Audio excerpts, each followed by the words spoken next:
الحمد لله رب العالمين. أشهد أن لا إله إلا الله وحده لا شريك له، وأشهد أن سيدنا ومولانا محمدا عبده ورسوله، صلى الله تبارك وتعالى عليه وعلى آله وأصحابه وذرياته أجمعين. أما بعد، فأعوذ بالله من الشيطان الرجيم. بسم الله الرحمن الرحيم. اتل ما أوحي إليك من الكتاب وأقم الصلاة إن الصلاة تنهى عن الفحشاء والمنكر ولذكر الله أكبر والله يعلم ما تصنعون. صدق الله مولانا العلي العظيم. قابل احترام علماء کرام، طلبہ عزیز، قریب اور دور سے تشریف لانے والے فرزندان توحید، اور جہاں تک یہ آواز جا رہی ہے ہماری مائیں اور بہنیں، اللہ تعالیٰ کا شکر ہے کہ آپ کے اس ادارے میں گزشتہ 10 سالوں میں جن خوش نصیب طلباء نے حفظ قرآن کریم کی دولت حاصل کی ہے، ان کو علامتی طور پر دستار باندھ کر عزت سے نوازا جائے گا، ان کی حوصلہ افزائی کی جائے گی، اور یہ دراصل یادگار ہوگی اس عظیم منظر کی جب سب مخلوق میدان حشر میں جمع ہوگی. یہاں تو چند 100 افراد موجود ہیں، وہاں اربہ ارب خربہ خرب لوگ ہوں گے، اور ہر ایک دوسرے کو دیکھ رہا ہوگا اور سن رہا ہوگا. سارے مجمع کے سامنے اللہ تعالی حافظ قرآن کی عزت افزائی فرمائیں گے. عزت کا جوڑا پہنایا جائے گا، کرامت کا تاج پہنایا جائے گا، اور جنت کے درجات پر سیڑھی لگا دی جائے گی، اور حافظ قرآن سے کہا جائے گا کہ اقرأ وارتقی ورتل کما کنت ترتل فی الدنیا. پڑھتے جاؤ، چڑھتے جاؤ، اور ویسے ہی ترتیل کے ساتھ پڑھو جیسے تم دنیا میں پڑھا کرتے تھے. ترتیل کا مطلب یہ ہے کہ قرآن پاک کو با تجوید مخارج کی رعایت رکھتے ہوئے اور صفات کی رعایت رکھتے ہوئے پڑھا جائے. اس طرح پڑھو. کہ ہر حرف اپنے مخرج سے نکلے اور اس کی جو صفت ہے وہ صفت ادا کی جائے۔ مطلب یہ ہے کہ صرف قرآن پڑھنا کافی نہیں ہے، بلکہ ترتیل کے ساتھ پڑھنا یہ مطلوب ہے۔ اور یہ صرف حافظ قرآن ہی سے مطلوب نہیں ہے، بلکہ ہر مسلمان سے مطلوب ہے جو بھی قرآن پڑھنے والا ہے، کہ وہ معروف پڑھے، صحیح مخارج کے ساتھ پڑھے، ضروری تجوید کے قواعد کو ملحوظ رکھ کر کے پڑھے، جب ہی قرآن پاک پڑھنے کا اسے صحیح اجر و ثواب مل سکتا ہے۔ محی السنہ حضرت مولانا شاہ ابرار الحق صاحب رحمۃ اللہ علیہ اس بارے میں بہت زور دیا کرتے تھے کہ قرآن پاک چاہے تھوڑا پڑھا جائے لیکن صحیح پڑھا جائے، با تجوید پڑھا جائے۔ ایک مرتبہ حضرت کے ساتھ سفر میں تھے تو حضرت نے فرمایا کہ کسی کو انگریزی کی گنتی یاد ہو تو سنائے۔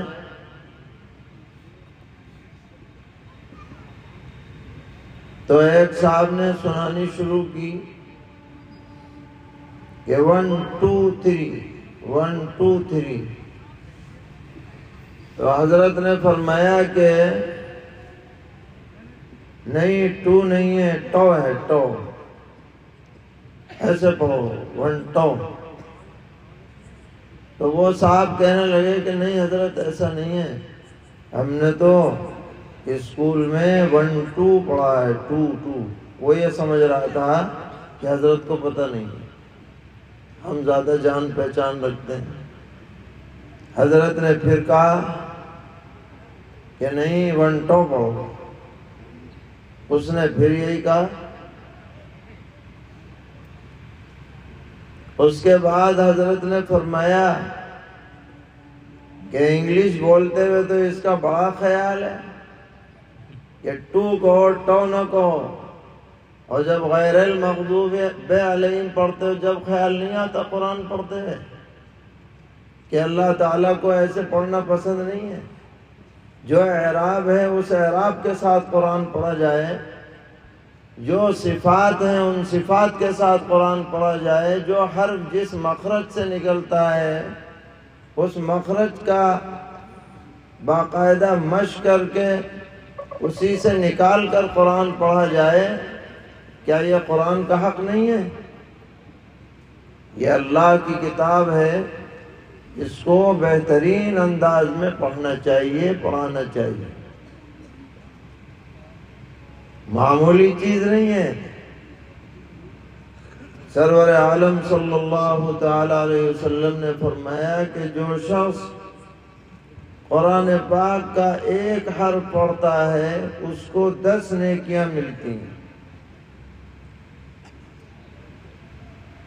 تو حرف تو معتبر وہی ہوگا جو ضابطے کے مطابق پڑھا جائے، جو اللہ کے نزدیک مقبول ہو، کیونکہ نیکی دینے والی ذات تو اللہ تعالیٰ کی ہے۔ تو پہلے اللہ تعالیٰ کے دربار میں ہمارا پڑھنا مقبول ہوگا، جبھی تو اجر و ثواب ملے گا۔ یہ نہیں کہ جیسے بھی چاہا پڑھ دیا اور یہ امید رکھی کہ بس ہمیں ثواب مل جائے گا۔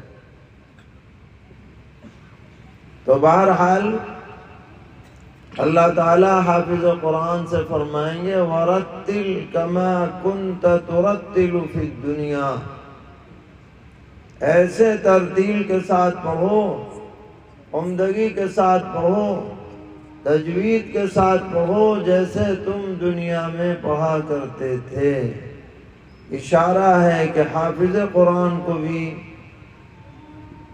اچھی طرح ٹھہر ٹھہر کر قرآن پڑھنا چاہیے، جلد بازی نہیں کرنی چاہیے۔ اس حدیث سے یہ بھی اشارہ مل رہا ہے۔ فرمایا کہ پڑھتے جاؤ چڑھتے جاؤ، پڑھتے جاؤ چڑھتے جاؤ، اور ترتیل کے ساتھ پڑھتے رہو۔ جہاں تمہاری قرات ختم ہوگی وہی تمہاری منزل ہے۔ 30 پارے پڑھتے پڑھتے آدمی کہاں پہنچے گا اور جنت کے کتنے اعلیٰ درجے تک پہنچے گا، اس کا ہم اندازہ لگا سکتے ہیں۔ تو یہ فضیلت ہے ان حفاظ کرام کی، اور ان کے طفیل میں جو ان کے والدین ہیں، ان کے اساتذہ ہیں، ان کے اعزاء اقربا ہیں، رشتہ دار ہیں، حتیٰ کہ علاقے والے ہیں، اللہ تعالیٰ انہیں بھی اپنی رحمت سے محروم نہیں فرمائیں گے۔ یہ بہت بڑا اللہ کا کرم ہوا کہ اس نوخیز ادارے میں اتنی مختصر مدت میں اتنی بڑی تعداد حفظ قرآن کی دولت سے سرفراز ہو رہی ہے، جبکہ بیچ میں کئی سال کورونا کے بھی گزرے، جس میں تعلیم کا سلسلہ پوری طرح جاری نہ رہ سکا۔ تو ہم اس پر اللہ کا شکر بجا لائیں، اور مدرسے کے اساتذہ کرام اور ذمہ داران بھی مبارکبادی کے مستحق ہیں کہ اللہ تعالیٰ نے ان کو ذریعہ بنایا۔ دعا ہے کہ اللہ تعالیٰ اس ادارے کو خوب ترقیات سے مالا مال فرمائیں، اور جو منصوبے ہیں زیر تکمیل ہیں، اللہ تعالیٰ بسہولت تکمیل کے اسباب عطا فرمائیں۔ ہماری ذمہ داری ہے کہ ہم ان اداروں کو اسی طرح اپنا ذاتی ادارہ سمجھیں، جیسے ہم ذاتی امور میں دلچسپی لیتے ہیں، اسی طرح ان دینی اداروں کی ترقی میں ہمیں دلچسپی ہونی چاہیے، اس لیے کہ انہی اداروں کا فیض ہے کہ آج ہم یہاں الحمدللہ اسلامی تشخص کے ساتھ موجود ہیں۔ مسجدیں ہماری آباد ہیں، ائمہ دستیاب ہیں، مؤذن دستیاب ہیں، معلمین دستیاب ہیں، مسئلے بتانے والے دستیاب ہیں، اور دین بہرحال زندہ ہے۔ تمام تر سازشوں کے باوجود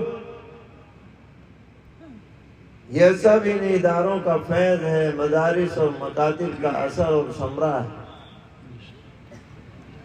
ورنہ تو آج سے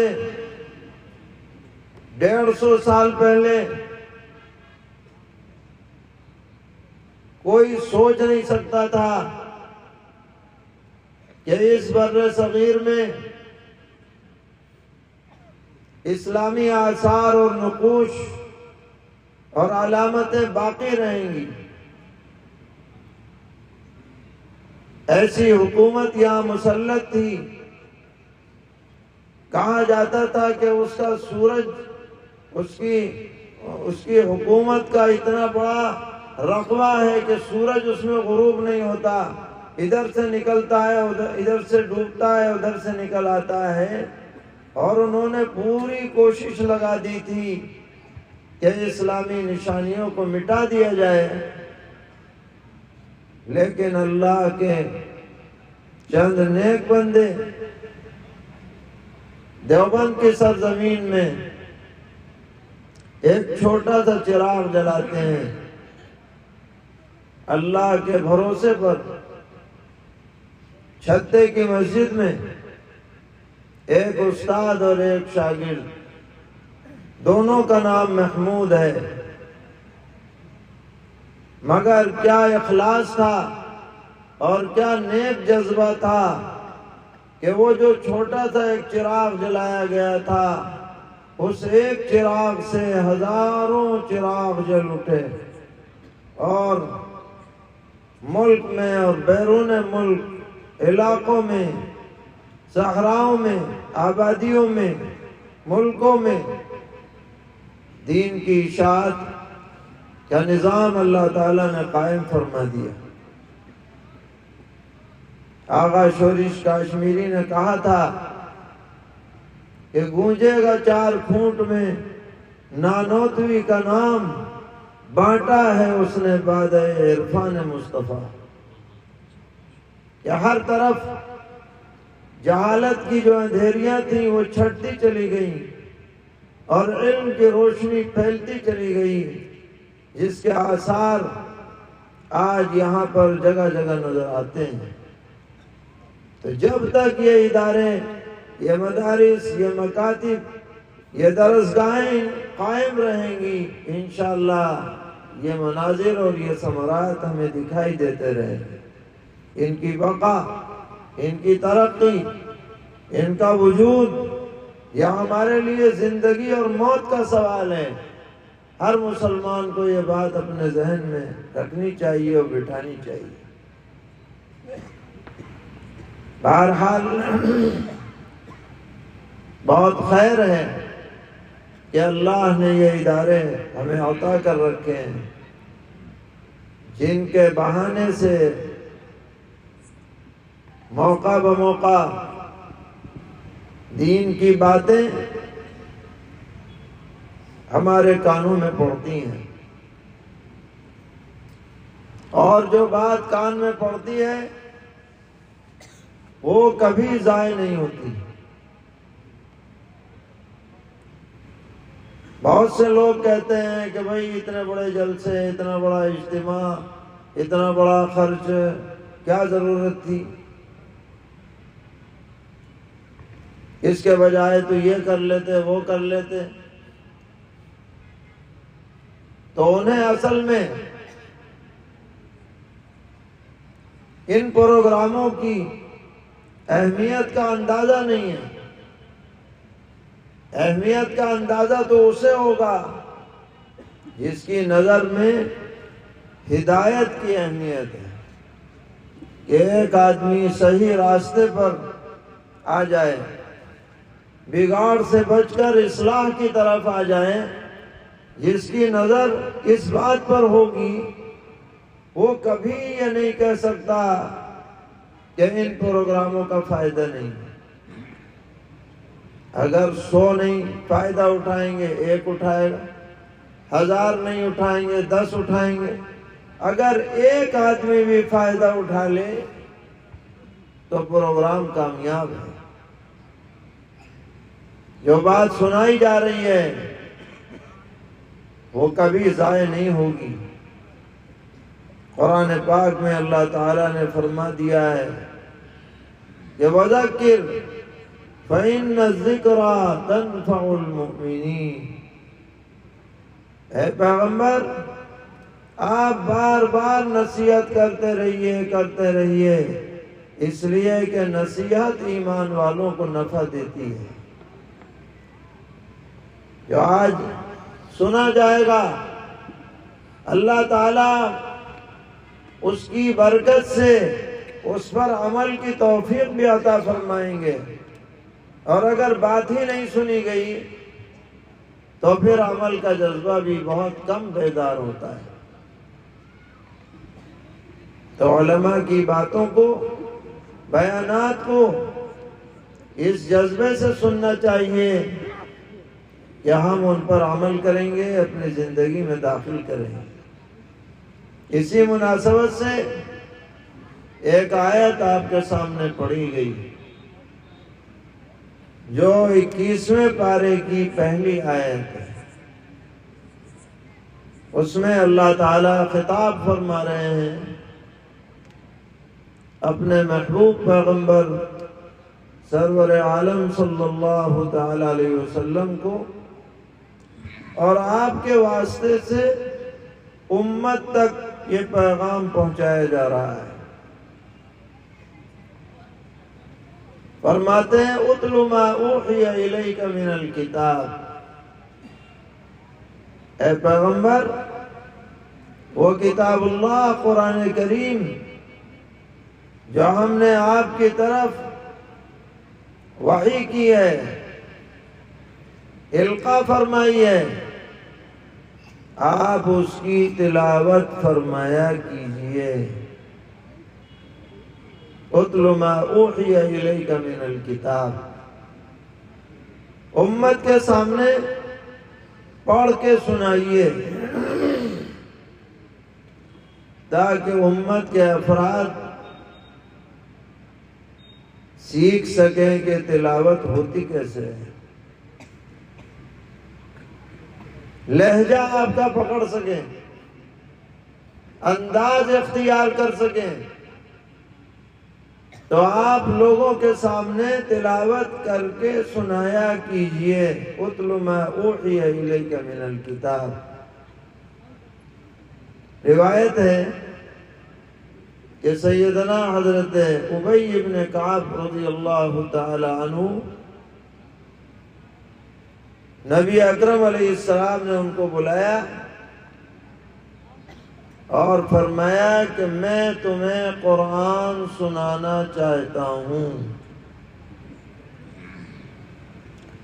حضرت ابی بن کعب رضی اللہ عنہ نے عرض کیا کہ اللہ کے رسول، قرآن تو آپ پر نازل ہوا ہے، آپ کو کسی کو سنانے کی کیا ضرورت ہے؟ پیغمبر صاحب نے فرمایا نہیں، مجھے حکم ہوا ہے کہ تم پڑھ کے سناؤ۔ چنانچہ نبی اکرم علیہ السلام نے حضرت ابی بن کعب رضی اللہ تعالی عنہ کے سامنے قرآن پاک کی چند آیات پڑھ کر کے سنائیں۔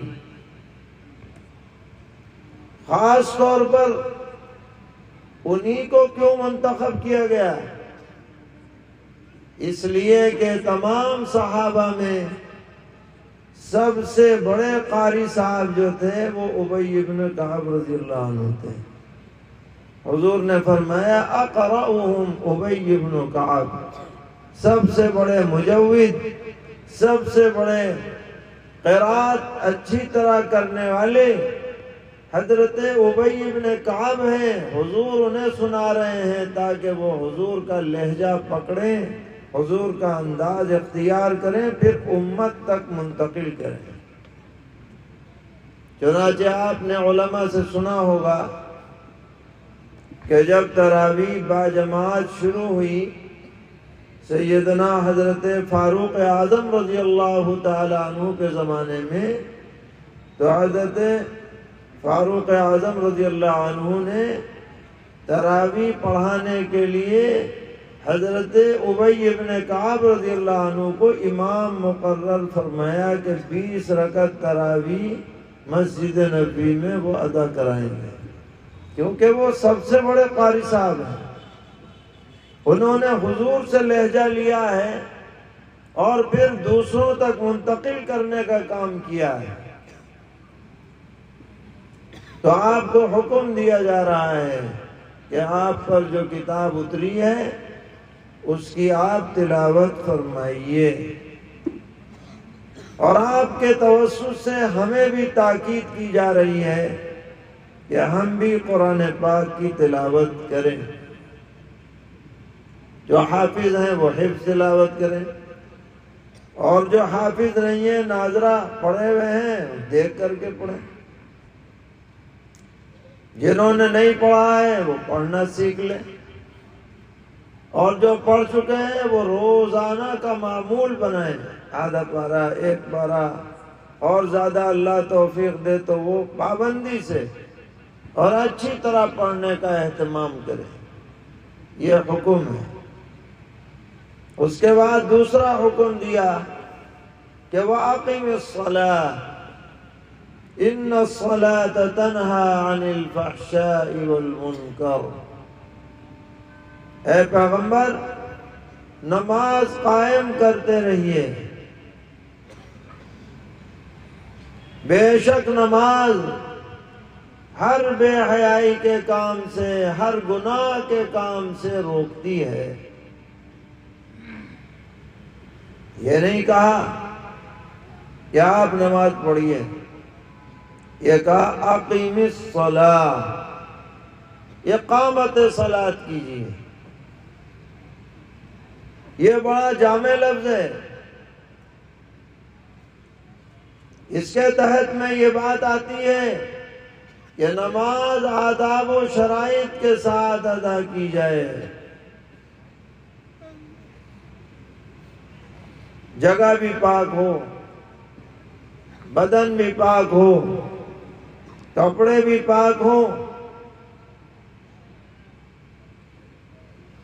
غسل بھی واجب نہ ہو، باوضو بھی ہو،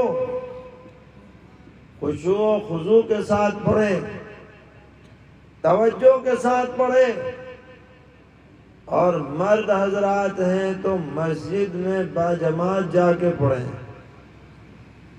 یہ ساری باتیں اقامت صلاۃ میں داخل ہیں۔ اگر آدمی نماز تو پڑھ رہا ہے لیکن وضو لشٹم پشٹم کر رہا ہے، نماز قائم نہیں کر رہا۔ نماز تو پڑھ رہا ہے لیکن کپڑوں کی پاکی کا اہتمام نہیں ہے، اقامت صلاۃ میں خلل ہے۔ نماز تو پڑھ رہا ہے لیکن بلا عذر جماعت چھوڑ رہا ہے، بے شک فرض ادا ہو جائے گا لیکن بڑی محرومی کا وہ مرتکب ہوگا کہ ایک نماز کے بدلے میں 27 گنا زیادہ ثواب ملتا ہے مسجد میں باجماعت نماز پڑھنے کا، اس سے محروم ہو جائے گا۔ اس لیے اللہ تعالیٰ نے حکم کیا دیا؟ اقیم الصلاۃ، نماز قائم کرو، بیگار مت ڈالو، صحیح طرح نماز پڑھو، پابندی سے پڑھو، اچھی طرح پڑھو۔ اگر ایسے پڑھو گے تو اس کا اثر کیا ظاہر ہوگا کہ آج نہیں تو کل، کل نہیں تو پرسوں یا بعد میں ضرور بھی ضرور یہ نماز تمہیں پکا متقی بنا کے چھوڑے گی، گناہ سے بچائے گی، بے حیائی کی باتوں سے بچائے گی، منکرات سے بچائے گی، گناہ کی گندگیوں سے بچائے گی، تمہیں پاکیزہ بنا دے گی۔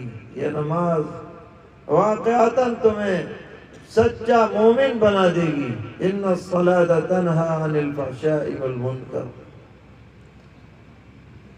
اس کے بعد فرمایا کہ وَلَذِكْرُ اللَّهِ أَكْبَرُ۔ دیکھو بھائی، تمہاری زبان سے اللہ کا نام نکل جائے،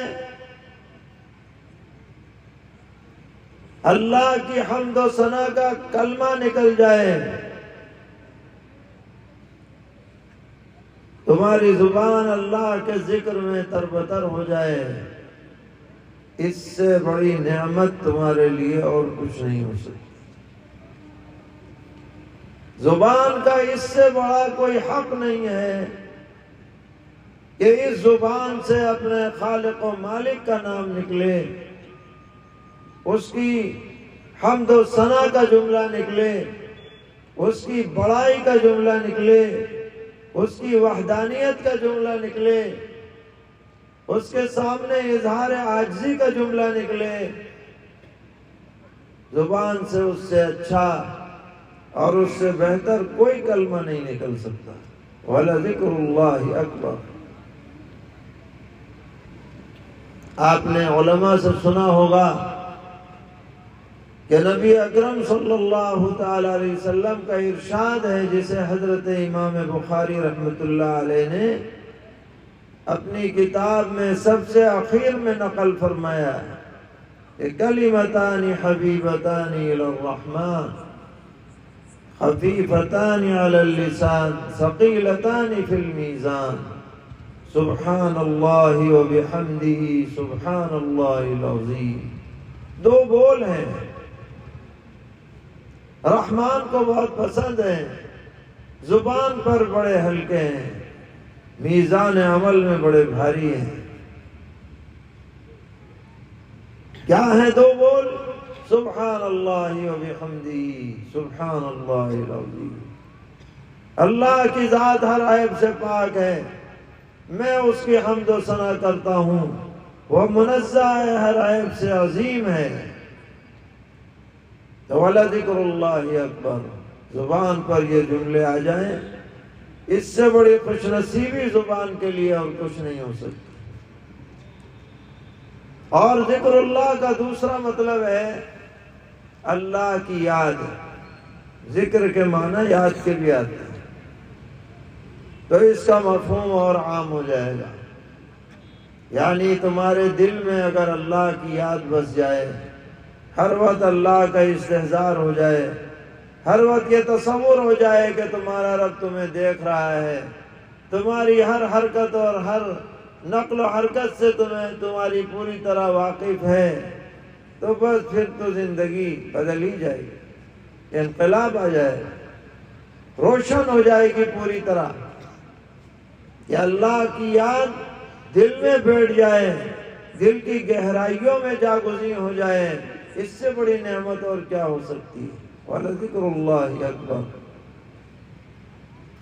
اور پھر آیت کا اختتام ہوا کہ وَاللَّهُ يَعْلَمُ مَا تَصْنَعُونَ. اللہ ان تمام باتوں کو جانتے ہیں جو تم کرتے ہو، اچھی باتیں ہو یا بری، نیکی کرتے ہو یا برائی، فرما برداری کرتے ہو یا نافرمانی. ہو سکتا ہے کسی کو پتہ چلے نہ چلے، لیکن تمہارے رب کو، تمہارے خالق و مالک کو، تمہارے اللہ کو، علیم و خبیر کو سب باتیں پوری طرح پتہ ہیں. کب تم کیا کر رہے ہو، کیا دیکھ رہے ہو، کیا سن رہے ہو، کیا بول رہے ہو، کیا تمہارے ذہن و دماغ میں باتیں آ رہی ہیں، اللہ کو سب پتہ ہے. اس لیے ہوشیار رہو، غفلت میں نہ پڑے رہو، اپنا معاملہ اپنے رب سے درست کرو، اس کو راضی کر کے زندگی گزارو، اس کے محبوب بن جاؤ، منظور نظر بن جاؤ. ایسا کام مت کرو کہ اس کے سامنے منہ دکھانا مشکل ہو جائے. دنیا سے جاؤ تو سرخ رو ہو کر کے جاؤ. یہ ہے عقل مندی کا تقاضا، جس کی طرف اس آیت میں رہنمائی کی گئی. اللہ تعالی ہم سب کو کہنے سننے سے زیادہ عمل کی توفیق عطا فرمائے، اور ہر طرح کی غلطیوں سے، منکرات سے، معاصی سے، نافرمانیوں سے ہم سب کی حفاظت فرمائیں. ہماری نسلوں میں دین و ایمان، قرآن کی بقا کے فیصلے فرمائیں. وصلی اللہ تعالی علی خیر خلقہ محمد وآلہ وصحبہ اجمعین برحمتک یا ارحم الراحمین. جزاک اللہ. ماشاء اللہ، یہ احسان ہے. شکریہ اے نگاہ کرم، شکریہ حضرت مفتی صاحب.